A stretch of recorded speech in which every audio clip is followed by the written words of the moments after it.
পঞ্চায়েতের নিয়ন্ত্রণে থাকবে কেন্দ্রের, পঞ্চায়েত বিল আনবে কেন্দ্র, এমনটাই শোনা যাচ্ছে, এমনটাই দাবি করছেন বিধানসভার অধ্যক্ষ বিমান বন্দ্যোপাধ্যায়। এই সমস্ত পঞ্চায়েত নিয়ন্ত্রণে থাকে রাজ্য সরকারের, পঞ্চায়েত মন্ত্রী আছেন রাজ্যের, কিন্তু এবার জানা যাচ্ছে যে পঞ্চায়েত নাকি কেন্দ্রের নিয়ন্ত্রণে থাকবে, পঞ্চায়েত বিল আনবে কেন্দ্র, এমনটাই এখনো পর্যন্ত দাবি স্পিকারের। কথা বলবো, সরাসরি চলে যাব, প্রতিনিধি আবির রয়েছেন আমার সঙ্গে। আবির, কি জানা যাচ্ছে, কোন বৈঠক ছিল, কাদের সঙ্গে বৈঠক ছিল, স্পিকার সেখানে উপস্থিত ছিলেন, সেখানে অন্যান্য অবিজেপি শাসিত রাজ্যগুলো তারা কিভাবে রিয়াক্ট করেছে এই প্রসঙ্গে?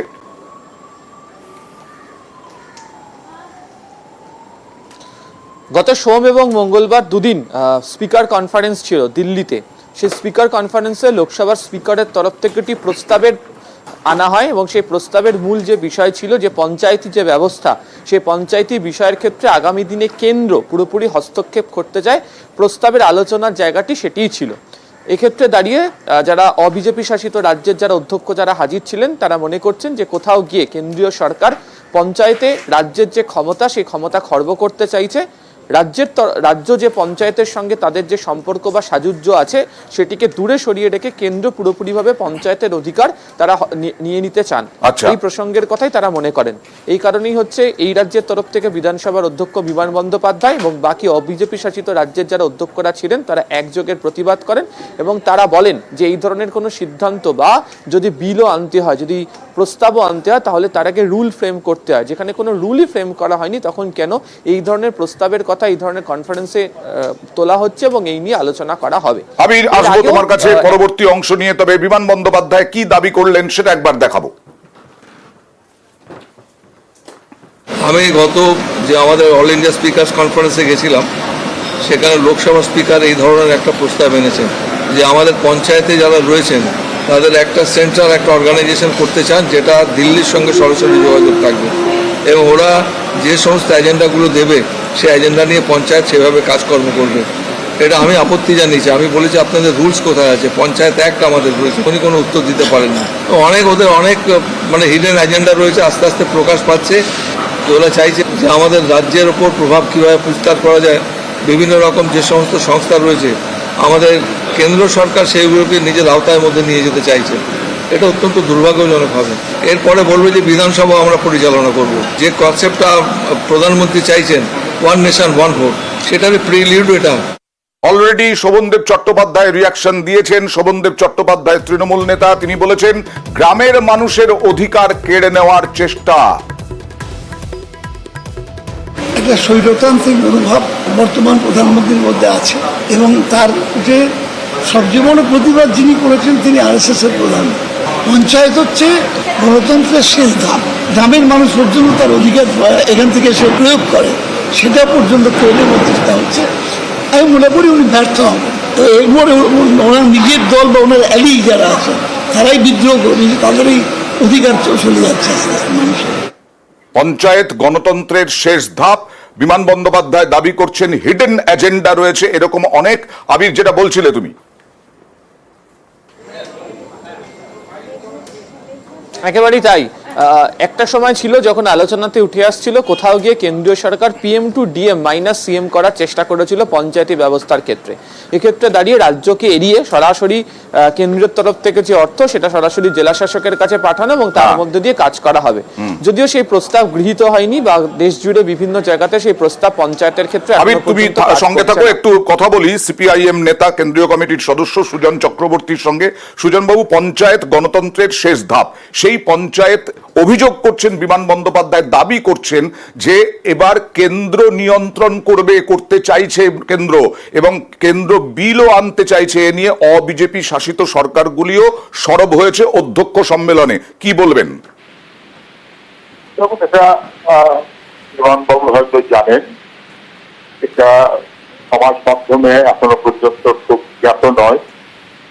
এরকম কোন মুভ এখনো পর্যন্ত অফিসিয়ালি হয়েছে বলে যেহেতু জানা নেই, ফলে বিমানবাবু যখন বলেছেন ওর নিশ্চয়ই বেশি জানা আছে, তাই আমি ধরে নেবো পঞ্চায়েত স্বায়ত্ত শাসন এটাকে নিশ্চিত করতে পারাটা আমাদের কনস্টিটিউশনাল মরালিটির সঙ্গে যায়। এটাকে তাবে নিয়ে আসাটা কনস্টিটিউশনাল মরালিটির সঙ্গে যায় না। তিনি যদি সেই চেষ্টা করে থাকে তাহলে তাকে অবশ্যই বিরোধিতা করতে হবে, এটা কখনোই মেনে নেওয়া যায় না।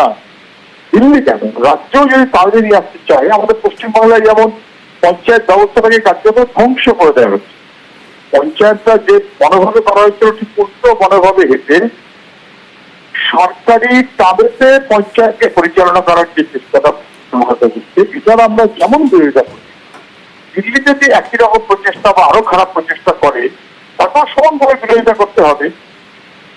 পঞ্চায়েত তার নিজস্ব প্রবৃত্তি তাকে মেনটেন করতে হবে। এটা গভর্নেন্সের আরেকটা নতুন ধাপ, যেখানে পার্টিসিপেশনটা মূল, এখানে শাসনটা মূল না, সবাইকে জড়িয়ে নিয়ে পথ চলাটা মূল। এই কারণেই পঞ্চায়েত। বেশ, ধন্যবাদ। আবারও আপনাদের জানাই যে অধ্যক্ষ অভিযোগ করছেন, বিধানসভার অধ্যক্ষ সম্মেলনে কেন্দ্রীয়ভাবে পঞ্চায়েতগুলি নিয়ন্ত্রণ করতে চাইছে মোদী সরকার, এরকম একটা বিল আনার কথাও ভাবছে কেন্দ্রীয় সরকার, এরকমটাই দাবি অধ্যক্ষ বিমান বন্দ্যোপাধ্যায়ের। যদিও সিপিআইএম তৃণমূল এবং বিজেপি উভয়কেই আক্রমণ করলো। আর বিমান বন্দ্যোপাধ্যায় কি দাবি করেছেন আরো একবার দেখাবো। আমি গত যে আমাদের অল ইন্ডিয়া স্পিকার্স কনফারেন্সে গেছিলাম, সেখানে লোকসভা স্পিকার এই ধরনের একটা প্রস্তাব এনেছেন যে আমাদের পঞ্চায়েতে যারা রয়েছেন তাদের একটা সেন্ট্রাল একটা অর্গানাইজেশন করতে চান, যেটা দিল্লির সঙ্গে সরাসরি যোগাযোগ থাকবে এবং ওরা যে সমস্ত এজেন্ডাগুলো দেবে সেই এজেন্ডা নিয়ে পঞ্চায়েত সেভাবে কাজকর্ম করবে। এটা আমি আপত্তি জানিয়েছি। আমি বলেছি আপনাদের রুলস কোথায় আছে, পঞ্চায়েত অ্যাক্ট আমাদের রয়েছে। উনি কোনো উত্তর দিতে পারেননি। ওদের অনেক মানে হিডেন এজেন্ডা রয়েছে, আস্তে আস্তে প্রকাশ পাচ্ছে। ওরা চাইছে যে আমাদের রাজ্যের ওপর প্রভাব কীভাবে বিস্তার করা যায়।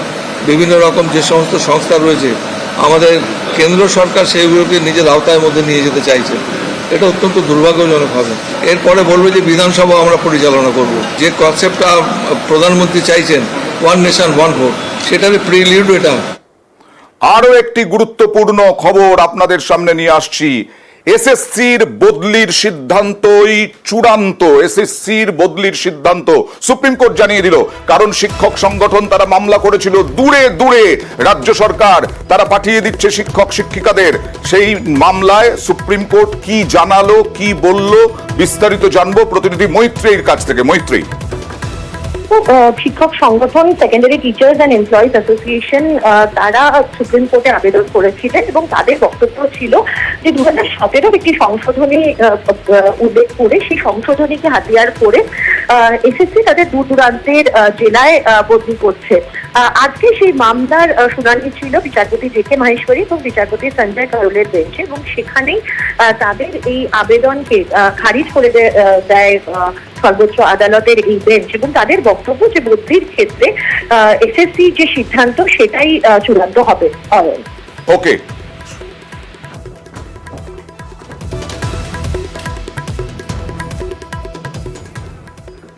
আর গতকালই সুপ্রিম কোর্ট একেবারে কোনো অসুবিধে নেই বলে জানিয়ে দিয়েছিল এসএসসিতে, বিশেষ করে আপার প্রাইমারিতে নিয়োগে মেধা তালিকা প্রকাশে। কালকে মেধা তালিকা প্রকাশও হয়ে গেছে 14,052 জনের, এবং এই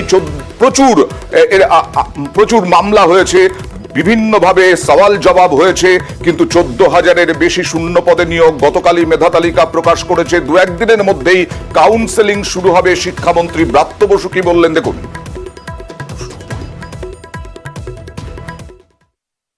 আমি সার্বিকভাবে বলতে পারি, মাননীয় মুখ্যমন্ত্রী যেমন বলেছিলেন, যেমন চেয়েছিলেন, যেমন মুখ্যমন্ত্রী আমাদের নির্দেশ দিয়েছিলেন, সেই অনুযায়ী এসএসসি পুজোর আগে তাদের নোটিফিকেশন বার করেছে। কোর্ট দেওয়া সময় তালিকার আগেই কাউন্সেলিং এর কাজ শুরু হয়ে যাবে। আমরা তো আশাবাদী, আমি আগেও বলেছি যে একে একে জট আমরা ছাড়াবো। প্রাইমারির মধ্যেই নিয়োগও হয়ে গেছে, আগামী দিনেও নিয়োগ হবে। আমরা আশা করছি যে খুবই যাকে বলে স্টেবল অবস্থায়, মুখ্যমন্ত্রী যেমন চান সেই স্টেবল স্থিতাবস্থা এবং চালু অবস্থায় আমরা এই নিয়োগটাকে ফিরিয়ে আনতে পারবো।